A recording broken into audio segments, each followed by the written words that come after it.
UFC 254 was easily one of the most anticipated events of the year. Not only did we have Robert Whittaker and Jared Cannonier competing in what many considered to be a title elimination bout, we also had the long-awaited return of lightweight king Khabib Nurmagomedov, taking on the interim champion Justin Gaethje for the undisputed crown. So for this video, we've decided to do a brief recap of UFC 254, as we take a look at the results for both the co-main and the main event. As always, if you guys enjoyed this video, then please be sure to let me know by leaving a like and subscribing to our channel. Now without further ado, let's take a look at what happened at UFC 254.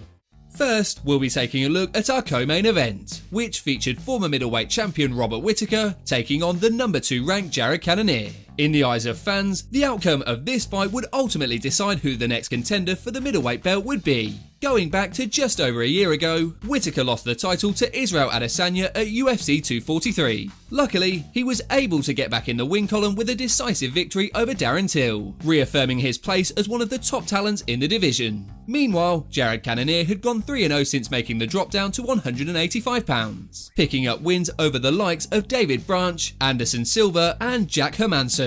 With a title shot potentially up for grabs, both fighters were no doubt eager to put on an impressive performance. Overall, the co-main event was a fantastic fight between two extremely tough competitors. While Cannonier undoubtedly had his moments, most notably with his devastating leg kicks, it was Whittaker who was the more aggressive of the two, scoring some solid combinations and outlanding his opponent for all 3 rounds. The third round was particularly memorable, with Whittaker landing a beautifully placed head kick that nearly put Cannonier away. When it was all said and done, it was Whittaker who emerged the winner, earning a hard-fought unanimous decision victory. With his stellar win against Cannonier now in the books, the next fight for Whittaker should undoubtedly be a rematch with middleweight champion Israel Adesanya. As for Cannonier, perhaps a fight with Paulo Costa would make the most sense, especially seeing as they're right next to each other in the rankings and are both coming off of a loss.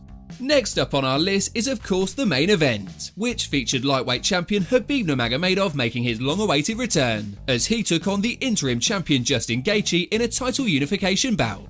Prior to the match, Khabib was originally booked to face Tony Ferguson at UFC 249. Unfortunately, due to travel restrictions brought on by the pandemic, the fight was cancelled for a 5th time. As a result, Justin Gaethje stepped in on short notice, defeating Tony Ferguson and capturing the interim belt, which in turn earned him a shot at the undisputed champion Khabib Nurmagomedov.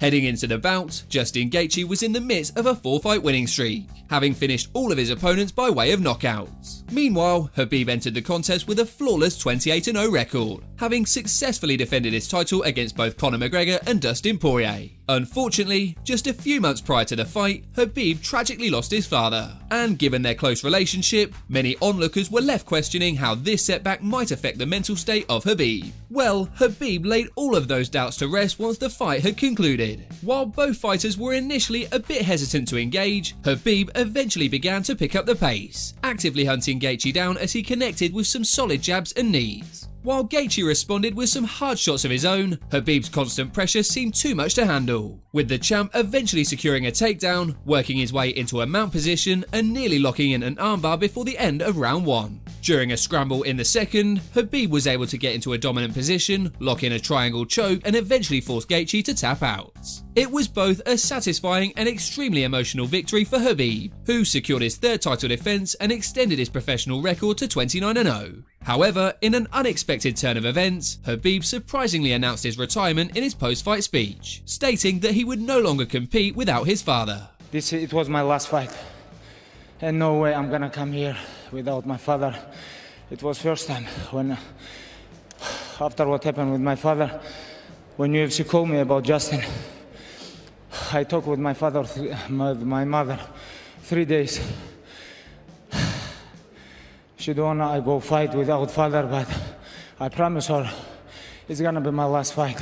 If this truly was his last fight, then there is no question that Khabib has solidified his place as one of the greatest fighters of all time. As for what's next remains a bit unclear. It's possible that the winner of Conor McGregor and Dustin Poirier will now become the new undisputed lightweight champion. Or perhaps Tony Ferguson and Michael Chandler will compete for the vacant belts. Either way, I'm sure we'll all be interested to see what comes next. So that concludes our brief recap of UFC 254. As always, if you guys enjoyed this video, then please be sure to let me know by leaving a like and subscribing to our channel. Apart from that, thanks so much for watching guys, and we'll see you on the next video.